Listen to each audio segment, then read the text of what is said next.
Hello students, welcome to the DIAS platforms once again.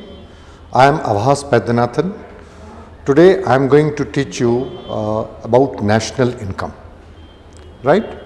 This is very important topics, and of course the concept which I am going to teach you would be strictly from the NCERT books.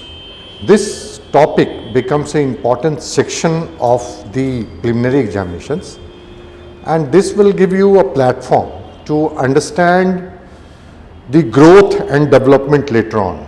If you understand national income and the dynamics of estimating national income of the country, you would be in a position to understand growth and development, which is a very important section for interview and mains, interview section, and for your mains also.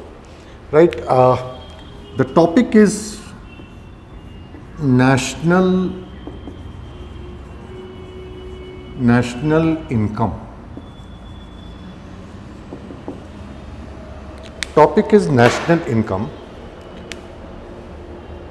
When I say the word national income, let me first tell you what comes in mind and what should immediately reflect your mind. Whenever the word national income is spoken, you should understand it refers to NNP at FC. It is NNP at FC, net national product at factor cost. What is net national product at factor cost? This I would explain in right now. Don't worry about this. Do not worry what is this is. I have just spoken a technical word. So do not worry what it is. I am going to explain what is NNP at FC. But the national, if you are asked to estimate national income, what you are going to calculate? You are going to calculate NNP at FC, net national product at factor cost. Right. The topic is national income and related aggregates. The topic is national income and related aggregates.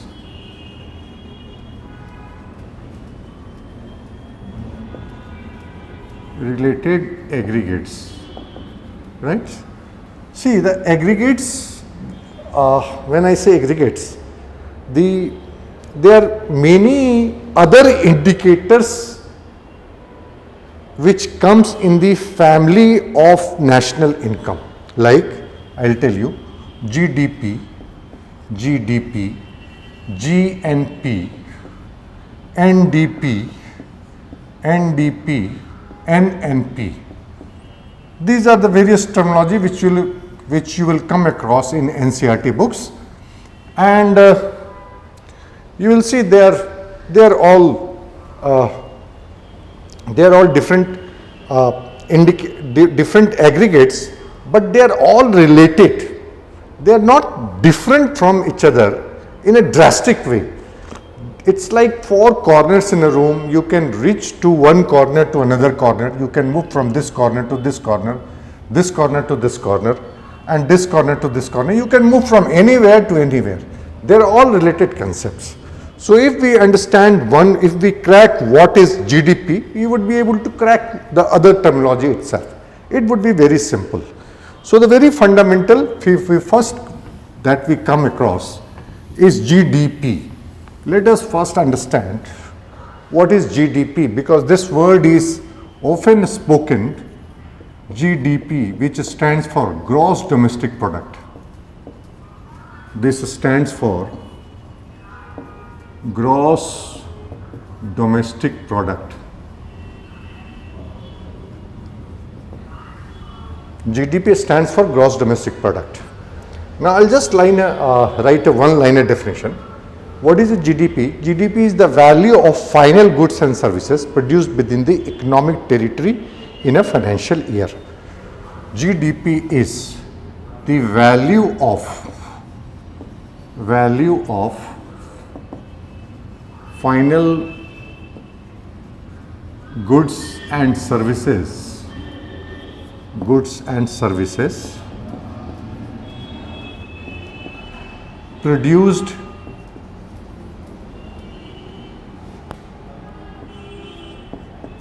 within the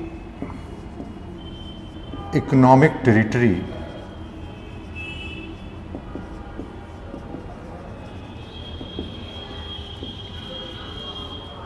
produced within the economic territory in a financial year. GDP is the value of the final goods and services produced within the economic territory in a financial year. This is one line definition of the GDP. And when we look into definition, let us go through the definition again and again. The first thing to be noticed, I have said in a financial year, and we all know about the concept of the financial year. Financial year of this country starts from 1st April to 31st March next. There was a debate regarding financial year itself.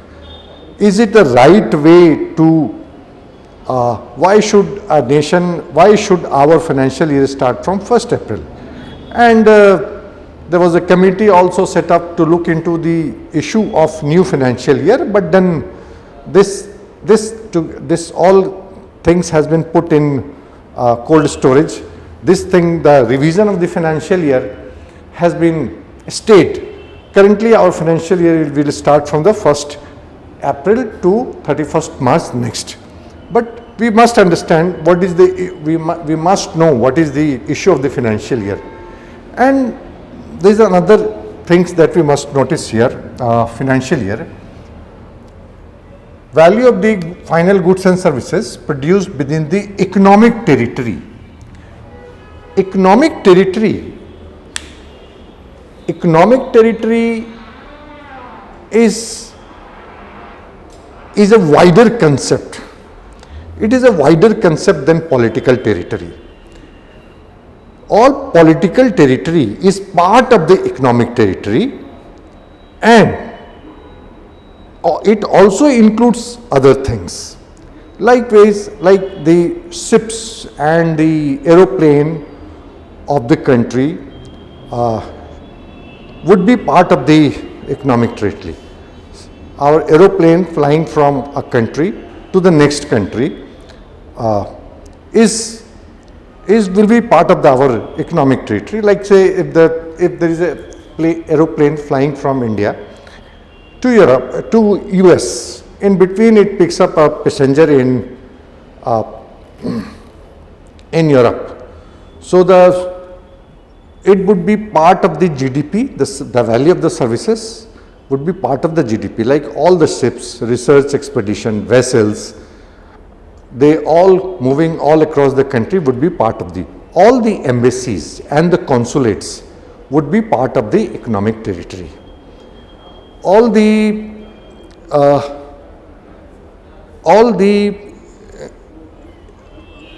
embassies and consulate will be part of the economic territory. The area, some distances into the sea would be part of the economic territory. Like we have something like this, like any activities that is taking place into the sea, anything that we find here, if there is exploration of minerals or oil resources, this would be, or fishing resources, would be part of the economic territory of the country, would be part of the economic territory of the. So the first thing that the three things has to be, the points that has to be noticed here is the value of the final goods and services produced within the economic territory in a financial year. I am repeating this in this definition third time because I have to emphasize on certain key points. Financial year is one key point. Economic territory is another key point. And the another key point that I would like to notice, that it's a final goods and services. Let us see the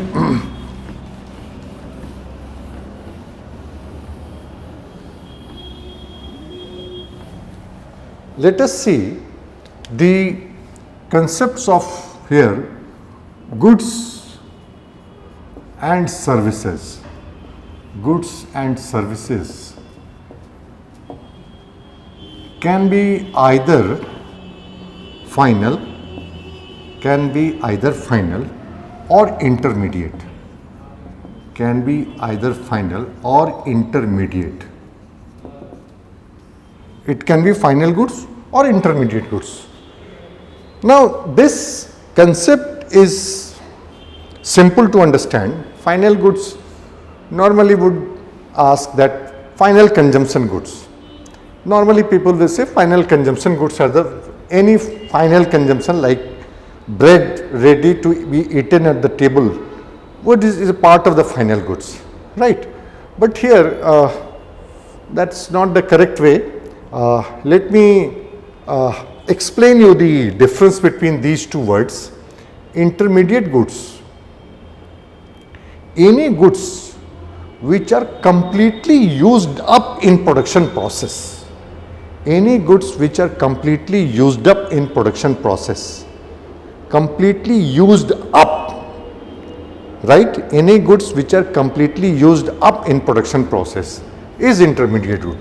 So first criteria that I write here is any goods which are completely used up,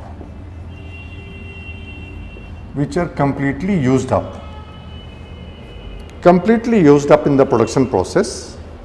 Like for example, the goods which loses its identity, which cannot be reused, it loses its identity, are intermediate goods. Is completely used up in the production process would be intermediate goods, right? Or the goods which loses its identity,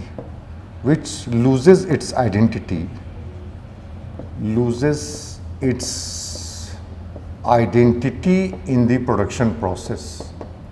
Identity in production process.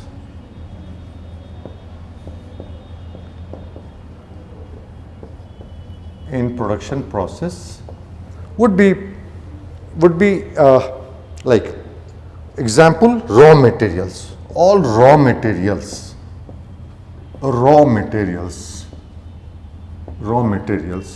Like there are thousands of examples, like the bread, if it is used for making bread pakode, or the potato which is used for making samosa.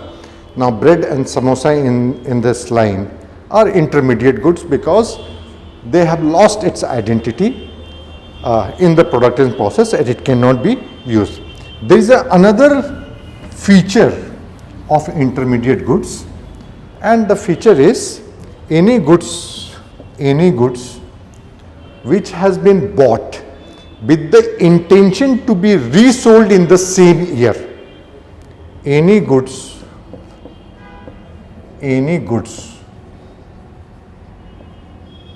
which have been bought with the intention to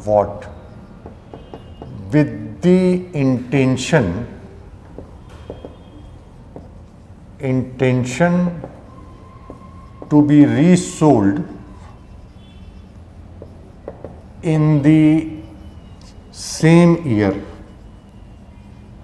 in the same year. I hope the line should give you some clarity. What is the clarity?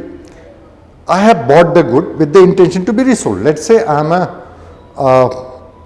a dealer of a particular automobile, or I am a vegetable seller. If I buy vegetables or if I buy automobiles with the intention that I have to sell these products, then these products will be part of the intermediate goods, right? And what is the final goods? Final goods are either final consumption,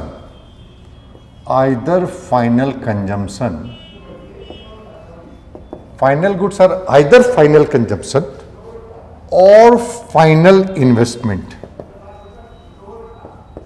or final investment, right?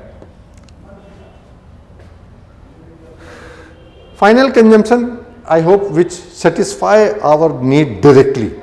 And investment is a broader term here. Investment. Investment is which is helping in the production process for a long time. It is not a one-shot affair in the production, like in the case of raw material. Raw material cannot be used, and once we use it, it gets exhausted, then it becomes intermediate good.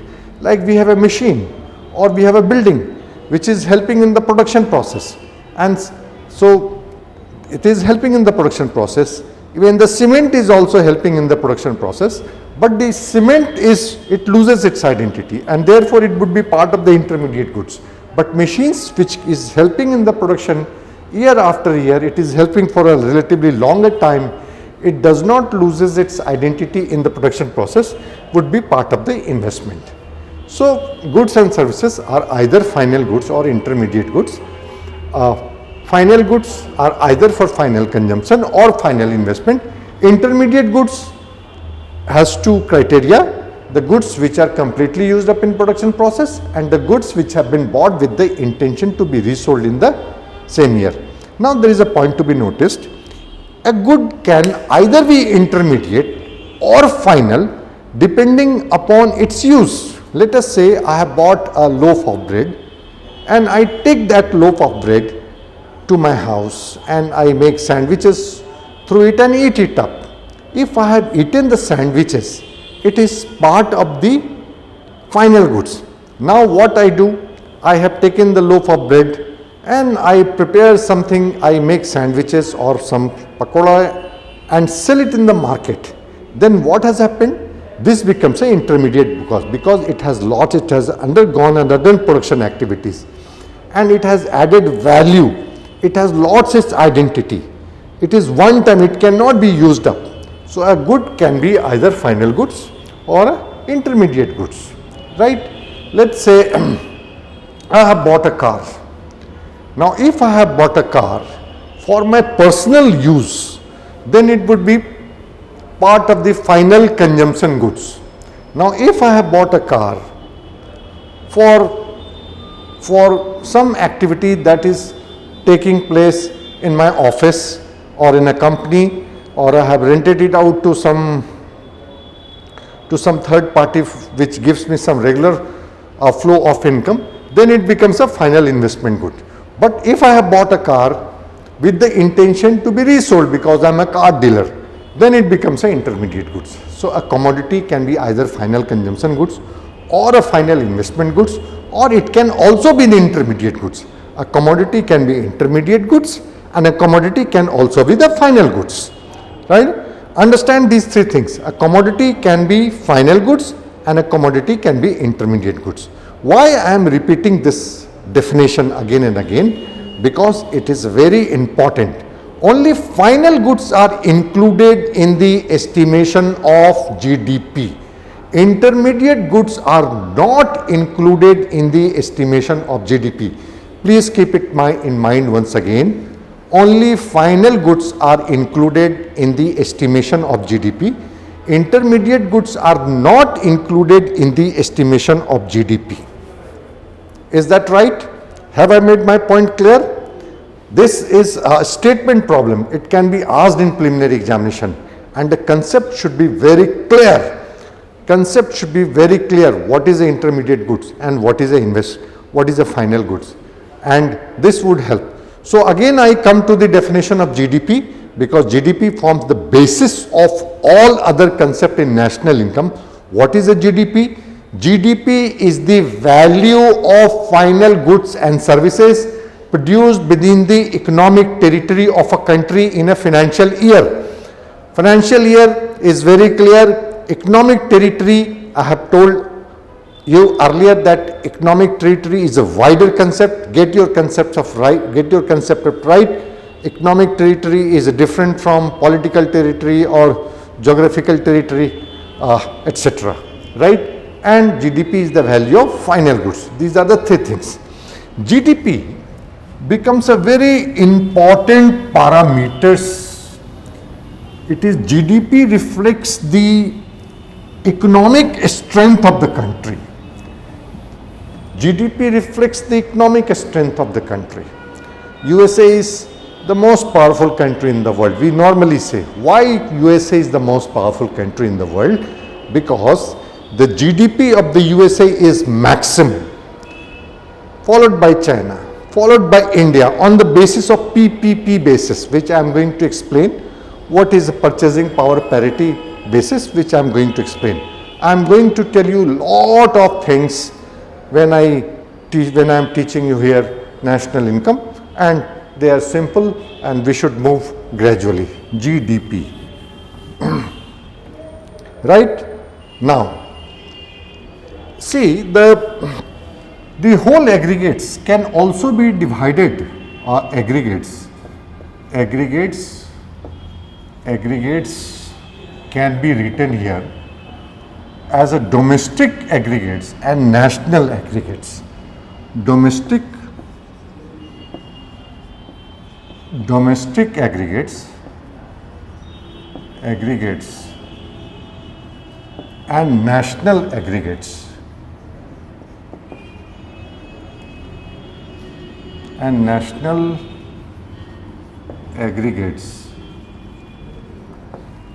Domestic aggregates can be GDP, gross domestic product, and net domestic product. Gross domestic product and net domestic product. National aggregate can be gross national product, GNP, and NNP, net national product. Net national product. Let me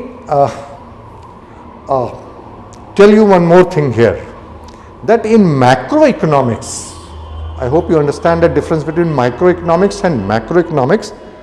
Microeconomics is based on the study of individual behavior. Macroeconomics is based on the aggregate behavior. And when we speak of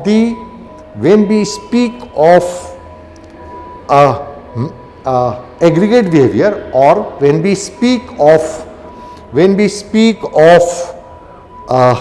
macroeconomics, then production and income, these two words can be interchanged. Even later on, even employment can be interchanged. Production, these two words, production, can be interchanged with income, and it can be also later on can be changed with employment. Generally, conventionally, if production generates income, if there is a higher production, that means higher income. If there is no production, means no income, right? Higher production means higher income, no production means no income. So gross domestic product can be written as gross domestic income. Let us know, they are said. Net domestic product can also be written as NDI, net domestic income, and similarly GNP can also be written as GNI and NNI, net national income. So why I am writing all this? Because if you have not been exposed to economics, or if you have not understood the fundamentals of economics, if not read the fundamentals book, then you might get confused into these things. Later on you will see, in some time we also compare with employment, not here. We will see once you get that, subsequently we will see. So we will see this GDP or JDI. We have explained the GDP, the concept of GDP. We have explained the concept of GDP, and we also see, now look here, we will teach you GNP and NDP and all these things. See,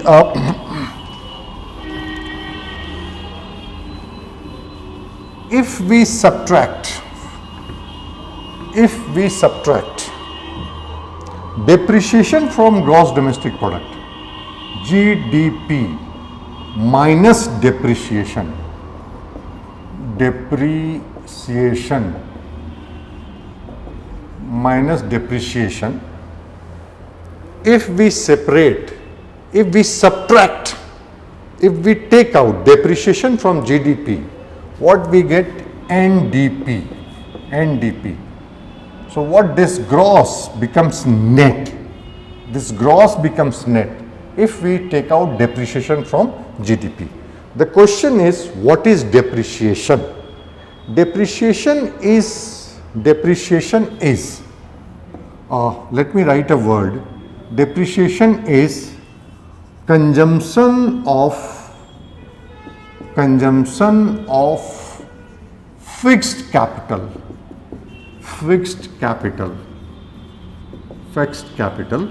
right? Let's say I have a machine. The machine, let us say it cost 1 lakh rupees and it will give me service for 5 years. That means every year we are consuming 20% of fixed capital also, because at the end of the 5 year we will have no machines because it's totally out of use.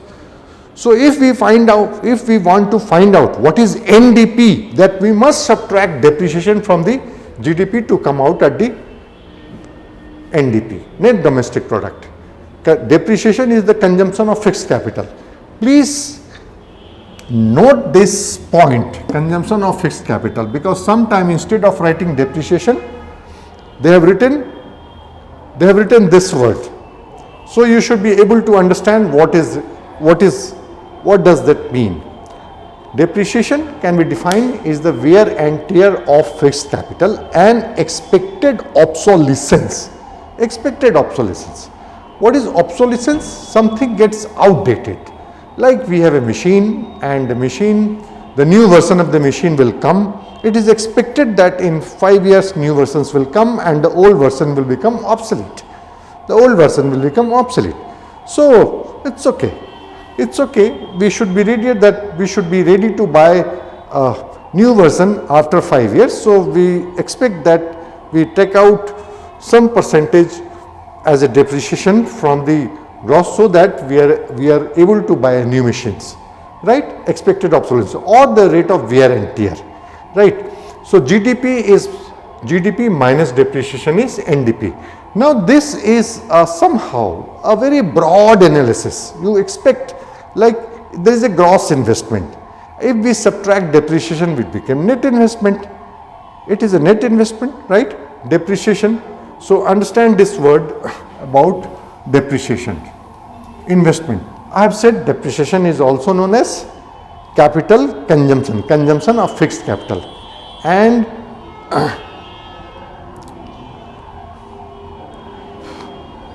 investment, let me tell you one more thing, because this has just come to my mind. When I say investment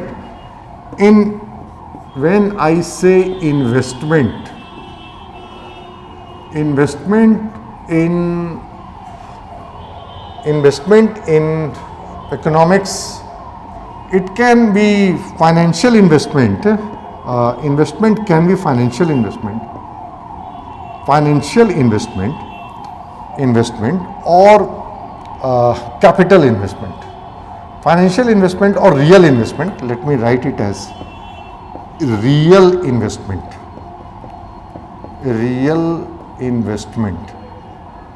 Financial investment and real investment. Now in economics, when we talk of, we normally would concentrate our analysis on the real investment. We would forego financial investment, because financial investment would be a part of financial management, which is a different concept altogether. Whenever here I talk of investment, I only talk of real investment, that is addition to the capital stock of the country. When we say this is addition to the capital stock of the country. Addition to capital stock of the country. Capital stock.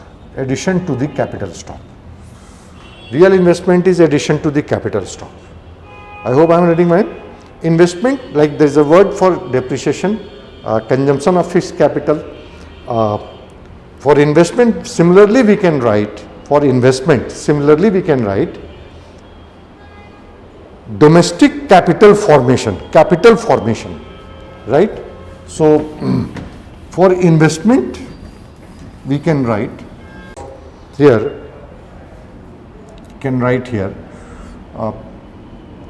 for investment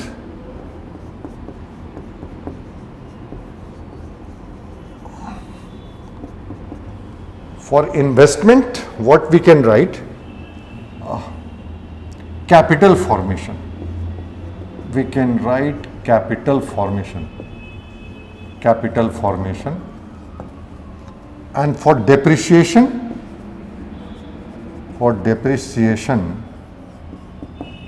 we can write capital consumption.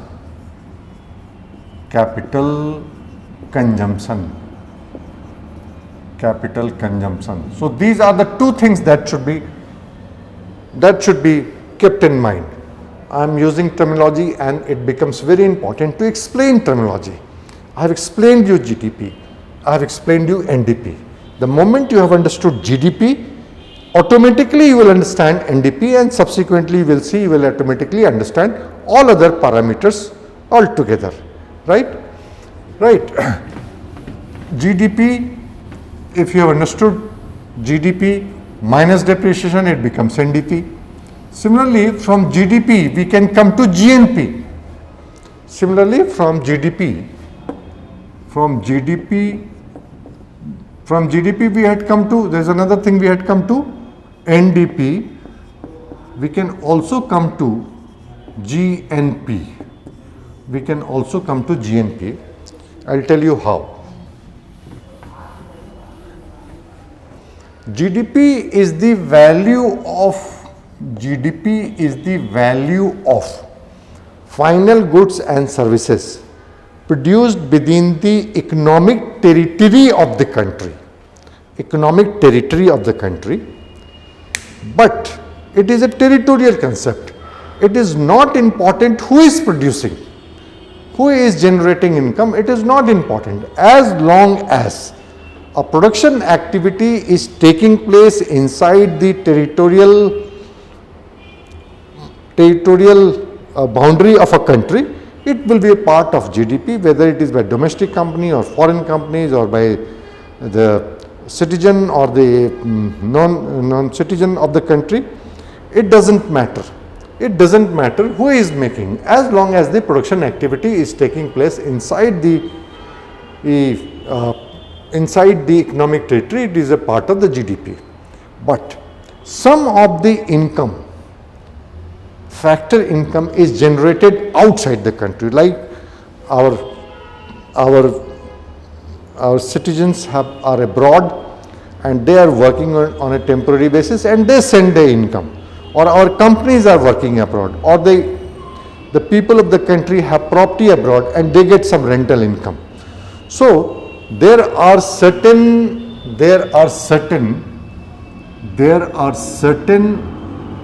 income accruing and get attached to the GDP. So we will add to this factor income.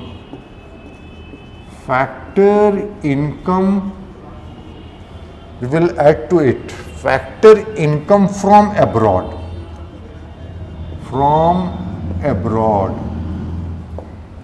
GDP plus factor income from abroad, and something flows out of this concept. GDP, factor income from abroad, and factor income to abroad, like a foreign companies like Citibank or Microsoft. They are making profit, they have an office in the country, they are generating profit, but the profit would be sent abroad to their headquarters, right? To the headquarters. Or this foreigners are working, Nepali migrants are working in the country, or we have people from different parts of the world working in this country, and when they generate income for themselves and they send their income abroad to their home state. So this is subtracted from the GDP to arrive at GNP. So minus factor income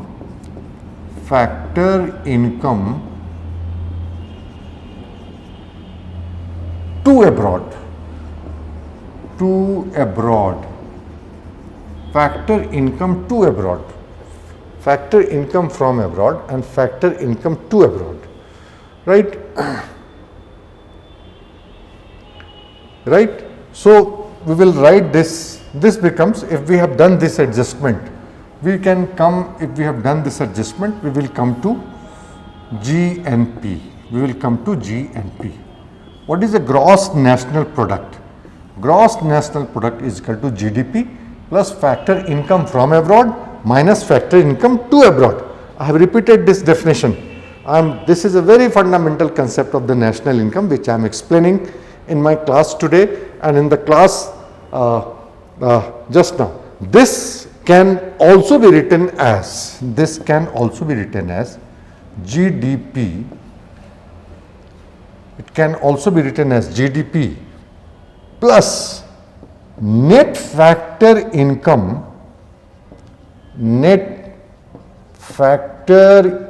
from abroad.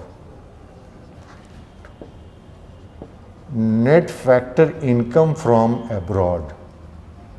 It can also be written as GDP plus net factor income from abroad,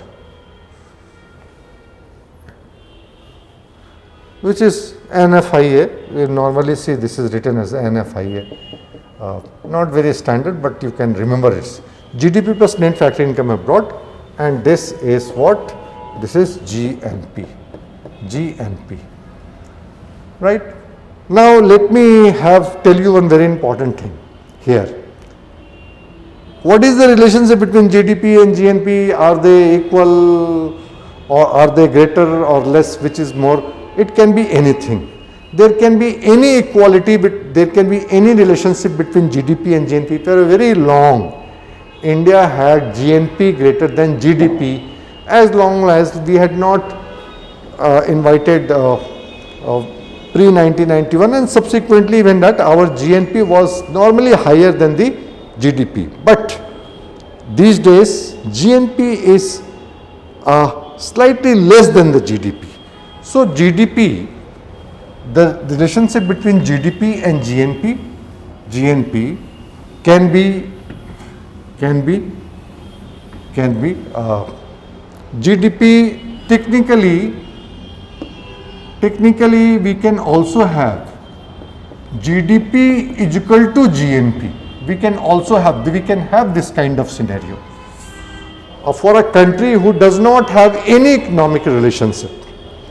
For a country which does not have any economic relationship with the rest of the world, GDP will be equal to GNP if a company is following a policy of autarky.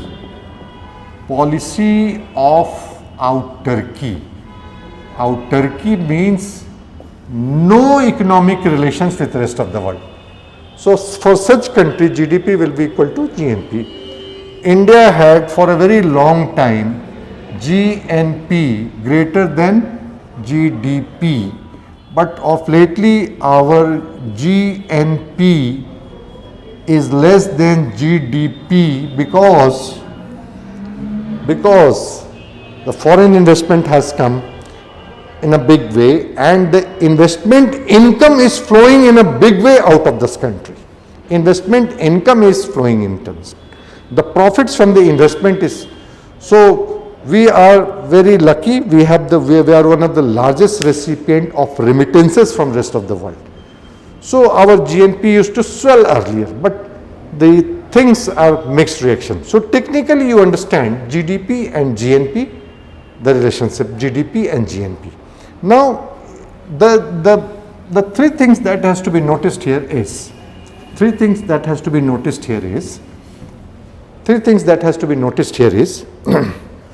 number one, what has to be noticed here? We have to notice one thing. What is the relationship between gross and net? Gross and net. Right? Domestic product can be gross domestic product, or domestic product can be net domestic product, or national product can be gross national product, or national product can be net national product. So the connecting issue is depreciation. Similarly, domestic product, domestic income and national income. Domestic income and national income. What is the connecting theme between these two? Connecting theme is net factor income from abroad. Net factor income from abroad. You see, if we add net factor income from abroad to domestic income, it becomes a national income, right? So if we have now if you have understood these two concepts, you can always, if you have understood these two concepts, you can always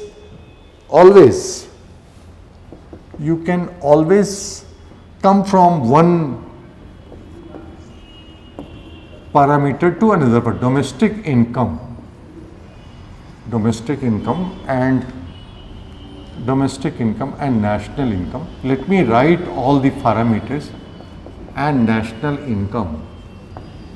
Domestic income, again you write this GDP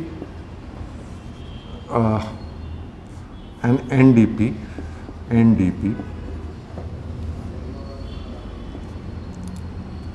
GNP and NNP and NNP.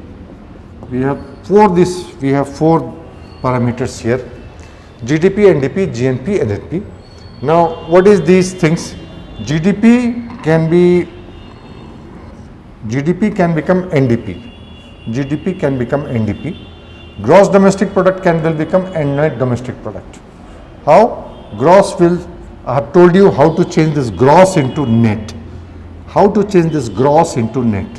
Gross can be changed.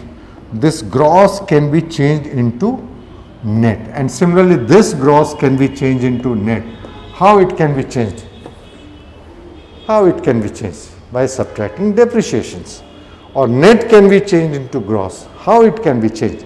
By adding depreciation. What is the depreciation? Depreciation is the consumption of the fixed capital, right? Similarly this from this, and similarly this GDP can be converted into GNP, or NDP can be converted into NDP, right? How it can be done? Gross domestic product can become gross national product, and net domestic product will become net national product. How it will become? It will become by adding net factor income from abroad. Here also it can be done by adding net factor income from abroad. Net factor income from abroad. Is that all right? NDP, domestic income, right? Now, the four aggregates are simple, and I hope you have understood these four aggregates. Now, once you have understood these four aggregates,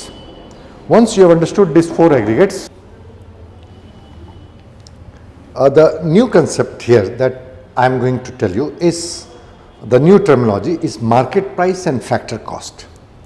Market price and factor cost.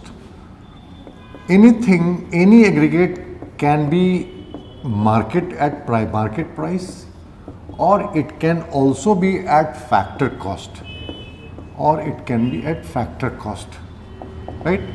For example, we can write GDP at market price. We can also write GDP at factor cost. We can write these things. There is a relationship between these two concepts, market price and factor cost. Now, what is the definition of GDP? I have explained in detail. GDP says the value of final goods and services, within the economic territory in a financial year. But which value? If the value is taken at the rate prevailing in the market, then it becomes GDP at market price, right?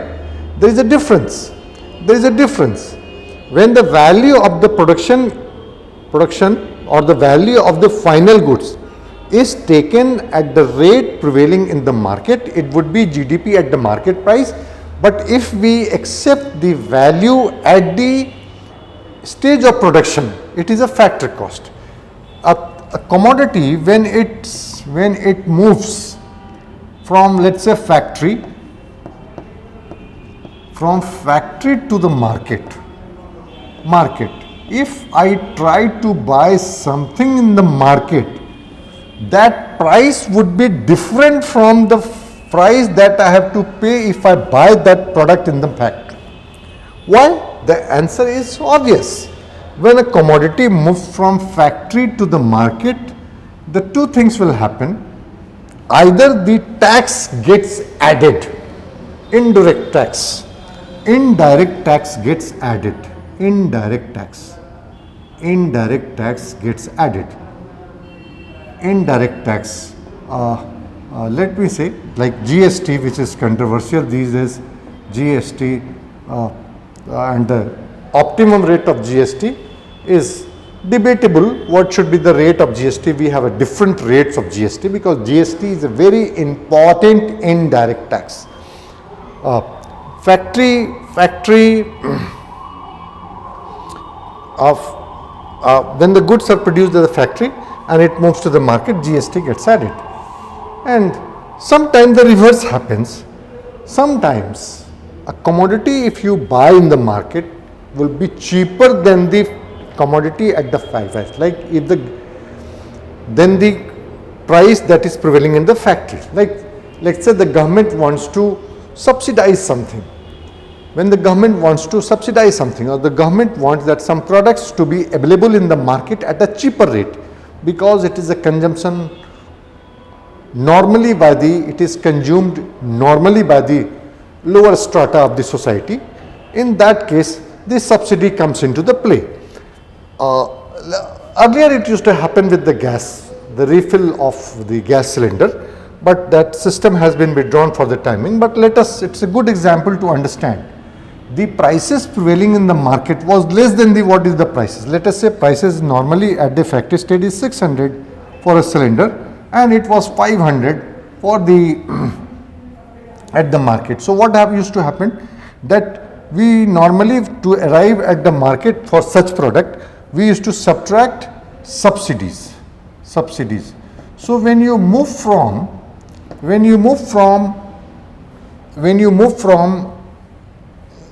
factory price, that is factor cost, to the market price, what happens? The indirect tax get added and subsidies gets subtracted. Now, if you have understood these things, so we can move from GDP at market price to GDP at factor cost. We can move from GDP at market price. You have understood? If you can understand these two concepts, then we can move from GDP at market price to GDP at factor cost, and from GDP at factor cost to GDP at market price. Is that okay? How do we do that? Let me do these things very. GDP at market price minus indirect tax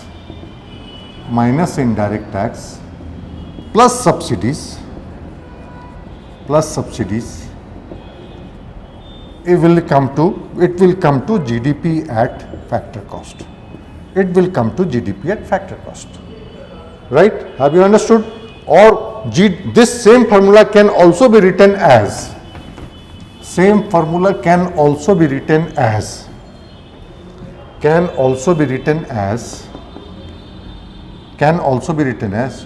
GDP at market price minus net indirect tax. What is the net indirect tax? Indirect tax minus subsidies is net indirect tax. Let us take an example. Indirect tax is, let's say, rupees 100 and subsidies is rupees 20. So I do this calculation this way, or I have just explained it earlier. I just put it 80 because on a net basis, how much the tax that the government is taking is only 80, because 20 is giving back, the government is giving back to the public. Net indirect tax. Again we get GDP at factor cost, and similarly the reverse way round. From GDP at factor cost to GDP at market price, we can always move in the reverse directions. Is that okay? So now again I reiterate. Let me reiterate that Let me reiterate the concept which I have just spoken. I have given you the concept of GDP first. I have given you the concept of GDP first. This is the first thing, GDP. I have given you the concept of GDP, and once you have understood the concept of GDP, you should understand, all of a sudden, you should be able to understand the four related aggregates of the national income, and those aggregates are GDP, GNP, NDP, NDP and NNP. You should be able to understand these four related aggregates. Why you should be able to understand these four aggregates? Because you understand three important relationships. What is that relationship that you understand? You understand the relation between gross and net. You understand the relations between gross, what is a gross and what is a net. You also understand the relationship between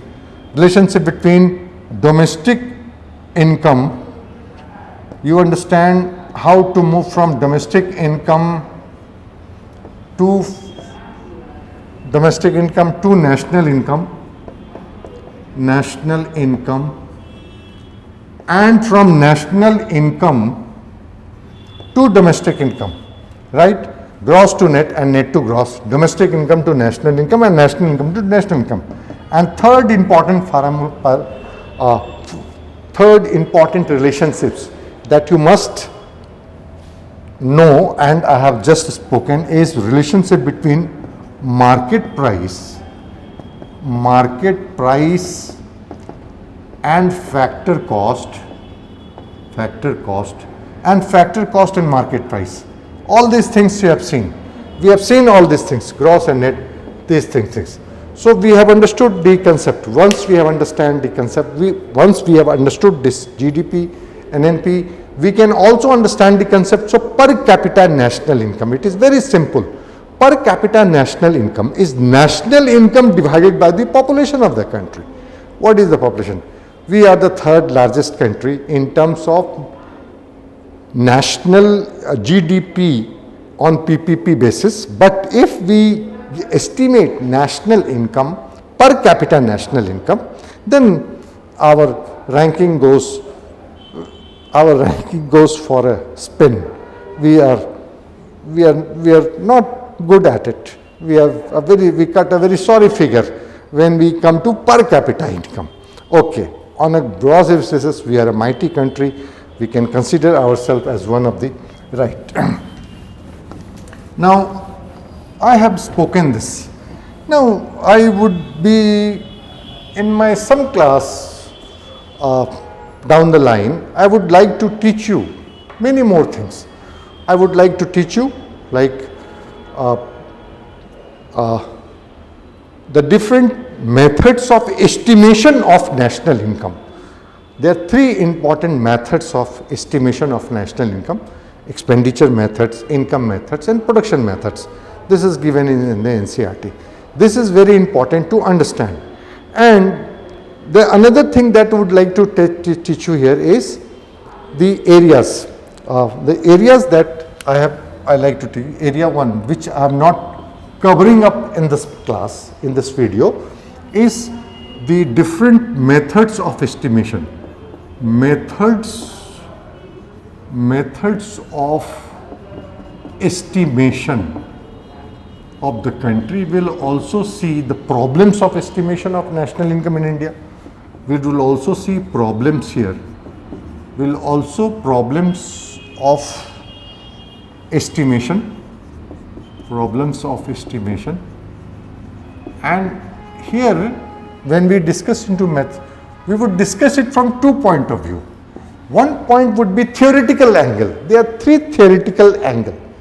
Theoretically, national income can be estimated either by production method,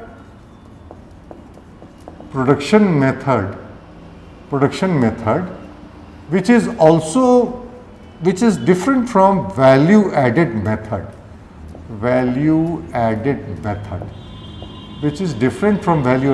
but this is one method. Then another method is expenditure methods, very important from examination point of view. And C we have a